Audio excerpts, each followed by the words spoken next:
योगी जी, मोदी सरकार के दूसरे कार्यकाल का पहला साल पूरा हो रहा है और आपने कहा कि यह पहला साल ऐतिहासिक उपलब्धियों वाला साल रहा। वाकई 370 आपके मन के नजदीक का मुद्दा था, राम मंदिर आपके मन के नजदीक का मुद्दा था, फिर 3 तलाक, नागरिकता कानून, सारे कोर एजेंडा तो पूरे हो गए। अब आगे क्या?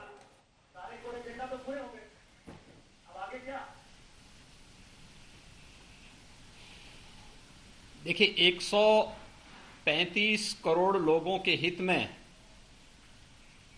और भारत की एकता और अखंडता के हित में जो भी कड़े और बड़े निर्णय करने की आवश्यकता थी या है, वह क्षमता केवल और केवल आदरणीय प्रधानमंत्री नरेंद्र मोदी जी में है। विगत 6 वर्षों के दौरान यह केंद्र में मोदी सरकार ने यह करके दिखाया है। आपने इस चीज को देखा होगा कि पहले कार्यकाल के 5 वर्ष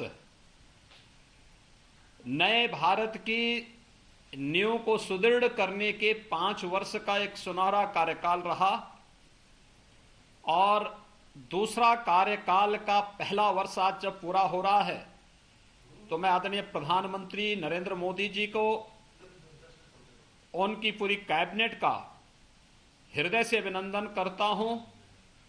पिछले 1 वर्ष के दौरान जो फैसले आदरणीय प्रधानमंत्री मोदी जी के नेतृत्व में भारतीय जनता पार्टी नेतृत्व की सरकार ने लिए हैं, वह वास्तव में अत्यंत ही महत्वपूर्ण फैसले हैं। भारत के हित में, भारत की 135 करोड़ लोगों के हित में, भारत की एकता, भारत की अखंडता और भारत की संप्रभुता को सुनिश्चित करने वाले महत्वपूर्ण फैसले हैं।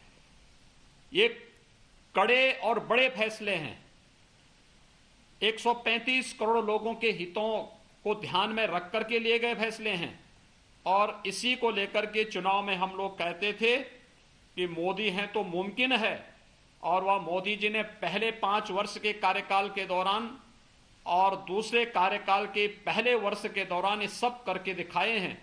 इसलिए यह ऐतिहासिक दिन है। मैं इसके लिए आदरणीय प्रधानमंत्री मोदी जी को और उनकी पूरी कैबिनेट को हृदय से बधाई देता हूं।